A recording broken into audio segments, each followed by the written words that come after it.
আমি আজকে কোনো দল মানে দল মত নির্বিশেষে কিছু কথা বলতে আসছি।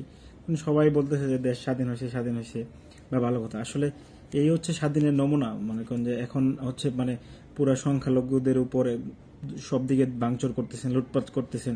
যেমন আমার পরিচিত এক ভাই এখন ফোন দিল, তার খালার হচ্ছে দোকানে দুইটা দোকানে লুটপাট হয়েছে, তাদের বাসায় ভাঙচুর হয়েছে।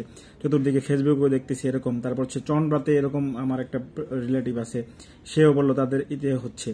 আসলে এগুলার মানে কি ভাই? এগুলার মানে কি? আপনারা হচ্ছে যদি মানে এতই দেশ স্বাধীন চান, তাহলে মানে আজকে এই হতে না হতেই আপনাদের আসল লোকগুলা দেখাই দিতেছেন, তাহলে তো এগুলা তো আসলে হয় না।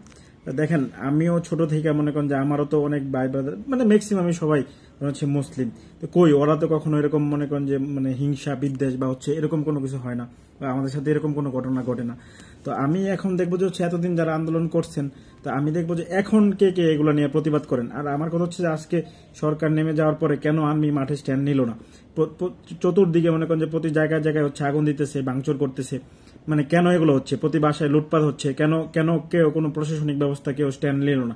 আর্মিরা কেন মাঠে থাকলো না? তো এই দায়গুলো কে নিবে এখন যে ক্ষতিগুলো হচ্ছে মানুষের? তো আমার কাছে প্রশ্ন হচ্ছে যে আমাদের এখন সেফটি সিকিউরিটি গুলা কে নিশ্চিত করবে? এটা হচ্ছে আমার একমাত্র কথা, যে আমরা যারা সংখ্যালঘু আছি তাদের হচ্ছে এখন তাদেরকে মানে স্বাধীন করবে কে? মানে তাদের বলবে যে না, তোমরা নিরাপদে আসো। এখন চতুর্দিকে গ্রামে সব জায়গায় হচ্ছে এরকম লুটপাট হচ্ছে, ভাঙচুর হচ্ছে। তো এগুলোর পক্ষে আপনারা কি কি কি বলবেন?